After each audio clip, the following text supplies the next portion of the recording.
We all get up to some interesting things when we've had too much to drink, but as writer GorillaOfUndeath tells us, things can quickly go downhill, especially when you find the clown behind the tree.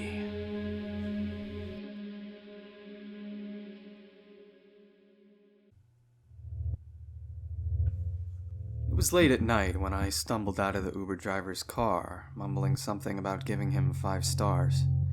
I was pretty damn drunk, to say the least. A whole night out with friends. I put on a cheerful exterior, but even that didn't save me from returning home alone to a cold, empty house. I had planned to head to the bathroom and probably vomit before crying on the bathroom floor, until I found the strength to crawl to my bedroom. But that night was different.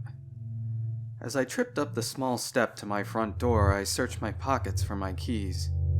No luck, of course. But I could still get in through the garage. I had forgotten that I asked a friend to hold my keys that night.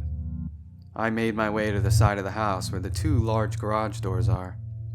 I could open them through a code and get inside that way.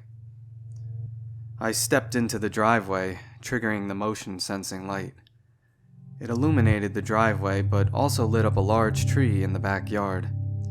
The tree cast a forlorn shadow that would have gone unnoticed if not for a flicker of movement. I saw it in the corner of my eye, but the unmistakable movement had me twisting in the direction of the tree. I was almost sure some kind of wild beast lurked, ready to pounce on me in my weak, drunken state. But instead, I saw a white-gloved hand that waved at me from behind the tree. When the hand retreated, it was replaced by a man's head. Our eyes met as time seemed to slow. I stood there, frozen in fear. The 2 of us stared at one another. I tried to tell my body to do something, but I didn't know what. His face was painted white, with blue circles on the cheeks, a large blue clown nose and exaggerated painted red lips. A fluffy blue wig topped his head. He flashed me a big goofy smile and waved at me again, a grim reminder that I was not as alone as I thought here. When I got my body to act, I ran across the street, stumbling all the way. I turned to look back to see if he moved, but it seemed he just went back behind the tree. I pulled out my cell phone and dialed 911. 911, what's your emergency? A woman said. Send help! There's a clown in my yard. There was an audible sigh from the operator that I thought was a bit rude. I guess she thought this was a prank. Sir, are you safe right now? I need an address. I gave her my address as I stood across the street, making sure that clown was not coming after me.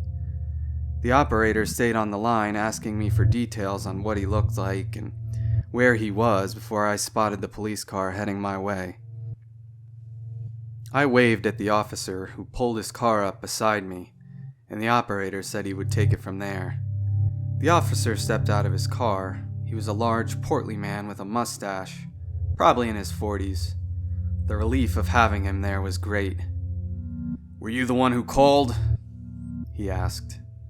Yeah, there's a clown in my yard, hiding behind a tree. Gave me a real good scare. I don't know what he wants, but it's creeping me the hell out. Ah, jeez. This is becoming a regular habit. Now, just stay there, I'll go take care of it. The officer took off across the street, and I watched as my motion-sensing light turned on again, and the officer went behind the tree without an ounce of fear. Within a few seconds, the clown was handcuffed and the officer was walking him over to the car. The clown kept a constant smile as he looked at me. His baggy clothes were a rainbow of different colors. Exaggerated shoes covered his feet. He gave me a larger smile, revealing yellow teeth, flecked with what looked like bits of garbage. How many times do we gotta tell you, Marty? You can't keep going into people's yards. You're scaring them, the officer said as he got the clown into the back of his car and closed the door. Sorry about that. This is the 4th or 5th time now. He just likes to wander into people's yards, but he's harmless. The circus went out of business, so he don't do too much now.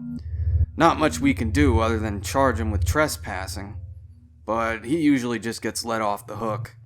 Nothing to worry about, though. Enjoy the rest of your night, the officer said. I thanked him, but as the car drove off, the clown kept his eyes locked on me, even turning his head to look out the rear window as they drove off.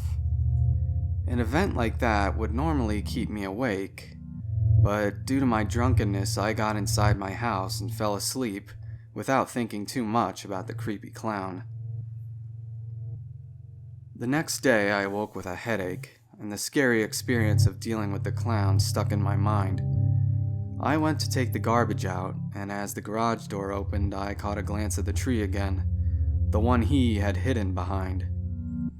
I waited a few seconds before moving, making sure a hand or a face was not going to pop out, but after a few seconds, I felt safe.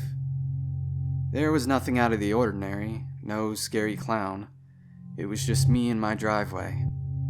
I threw the garbage into the trash can and secured the lid, but as I went to head inside, a thought crossed my mind of what the clown was doing behind the tree.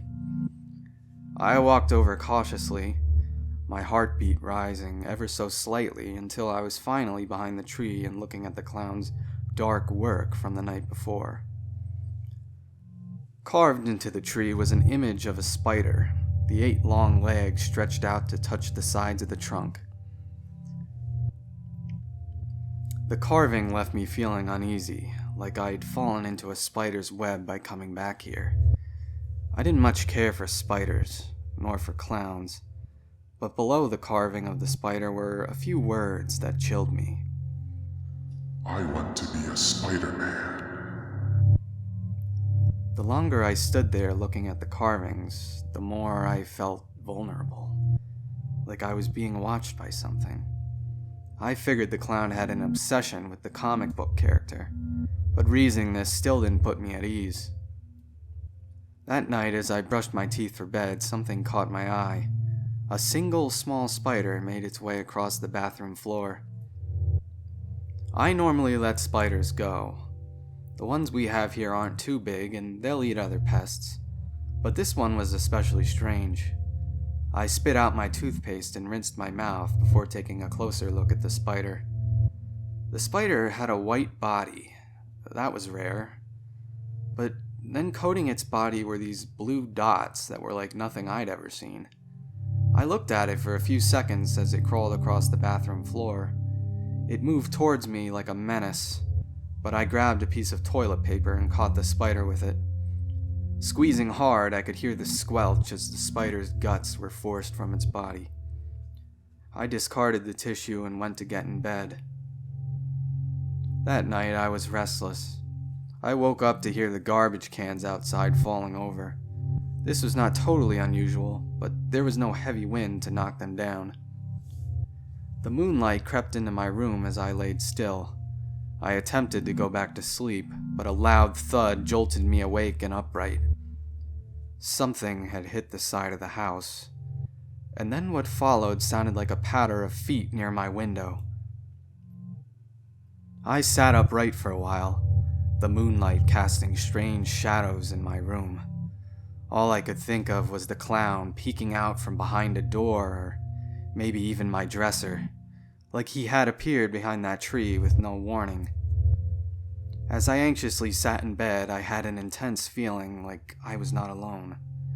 I sat still, too afraid to move. Out of the corner of my eye, I swear I saw that familiar white hand dip into the frame of my window and wave at me. The faint sound of breathing drifted into my room. I knew I had to move, and as I jumped out of bed and flipped on a light, there was a loud creak from the side of my house. And then, total silence. On my floor was a single spider crawling towards me, the same white body and blue spots as the one in the bathroom. It skittered to a corner of my room, but I grabbed a shoe and smashed it, the guts sticking to the bottom. I'd have to clean it in the morning. I spent the next few hours awake. That clown would not leave my head, and I found it impossible to get back to sleep. When the sun started to break, I decided to make some tea, hoping it might calm my nerves. As I walked into the unlit kitchen, I felt the silky touch of running into a spider's web as it wrapped around my legs and then my arms. Brushing it off, I turned on the light to see the kitchen had become a gruesome collection of spider webs that lined the cabinets and floor. They were thick, strong webs that could probably trap a small animal. Spiders skittered on the cabinets, in the webs, and on the floor. Their bodies were white with differently colored dots, making the kitchen look like a sea of rainbow spiders all going in different directions. They worked meticulously to build more webs, silk erupting from their colored spinnerets to further strengthen their creations. I shuddered as I realized that I would have to try and deal with all of this. I opened the nearby storage closet, grabbing a broom. I swung the broom through many of the webs that spanned across the kitchen. The spiders ran off in different directions as I tore down their work. The silk had gathered around the broom, coating the bristles with the white substance. I shudder to think of how strong the web may have been if it had been left alone for even a few more hours. Scary to think what tiny spiders could accomplish if they were to work together. I felt the nasty sensation of tiny legs running across my skin as one crawled up my leg, and then again on the back of my neck. I flailed in a panic, trying to brush them off of me. A spider with orange dots fell to the ground and ran off into a partially opened cabinet. A sharp stinging started in my leg as another spider bit me. The legs of the spider brushed against the skin as it crawled down the leg and off of my foot. There had to be 100 spiders or more that by now had run off to different corners of my house to assumably establish new webs. I grabbed my cell phone and headed outside to call an exterminator, picking bits of silky web off my clothes as I looked through my phone for a number. The garage door began opening, and when it did, I could see trash was strewn all over my yard and driveway. It was a chaotic mess. Something had gotten into the garbage cans. From behind the tree there was a crack as if a branch broke, and so I nervously made my way back behind the tree. The old writing about being a Spider-Man had been crossed out, and to my horror, new writing had appeared. I want to be a clown. This was new, but it was also crossed out. As dread crept into me, I could see there was even more at the bottom of the trunk, obscured by piles of trash that rested beneath the tree. I moved the garbage aside and read the last part. Now we are one. A noise stirred from the tree above, and as I looked up into the branches, I saw those eyes again. The clown's eyes. He looked down on me. The expansive web he rested in had consumed the branches of the tree. His torso had fused to the back of a giant white spider with blue dots, a freakish connection of clown and spider. 8 legs spread out, mimicking the carving as more of those spotted spiders crawled down the trunk. The clown's new legs started to move, a silky line being left behind as it moved towards me. Spiders erupted from the blue wig and crawled down the clown's face as he flashed me that yellow smile and gave me an all too familiar wave of his white hand.